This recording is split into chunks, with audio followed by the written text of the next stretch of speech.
বুধবার দুপুর পর্যন্ত শহীদ মিনারে আন্দোলন অব্যাহত রাখেন বিডিআর কল্যাণ পরিষদের সদস্যরা। এ সময় তারা চাকরিতে পূর্ণবহাল সহ ৬ দফা দাবি জানান।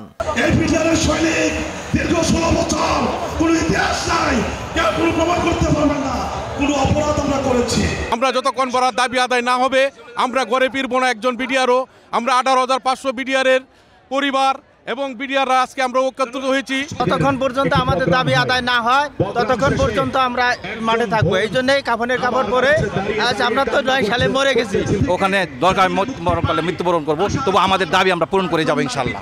পরে সচিবালয় ঘেরাও করতে গিয়ে পুলিশের বাধায় সড়কে বসে বিক্ষোভ করেন চাকরিচ্যুত বিডিআর সদস্যরা। এ সময় বৈষম্য বিরোধী ছাত্র আন্দোলনের আহ্বায়ক হাসনাত আব্দুল্লাহ বিডিআর সদস্যদের সাথে কথা বলতে আসেন। তিনি তাদের শান্ত থাকার আহ্বান জানান। আপনারা দীর্ঘ 16 বছর আপনারা এটা মুখ ফুটে বলতেও পারেন নাই এটা যেটা বিডিআর হত্যাকাণ্ড ছিল। এই সরকার যখন প্রথম গঠিত হয় আমরাই সর্বপ্রথম আমরা বলা শুরু করেছি এটা বিডিআর বিদ্রোহ না, এটা পরিকল্পিত বিডিআর হত্যাকাণ্ড। যে আমরা আপনাদের পাশে থাকবো, আমরা আপনাদেরকে আশ্বাস দিয়েছি, আমরা বলেছি যতদিন না পর্যন্ত এই ঘটনাটি নিষ্পত্তি হয় ততদিন পর্যন্ত আমরা আপনাদের পাশে থাকবো, যেমন করে আমরা ৯ আগস্ট থেকে আপনাদের পাশে আছি। পরে আলোচনার জন্য ৮ প্রতিনিধিকে ডেকে নেন স্বরাষ্ট্র মন্ত্রণালয়। আলোচনায় সোমবার পর্যন্ত আন্দোলন স্থগিত রাখার আহ্বান জানানো হয়।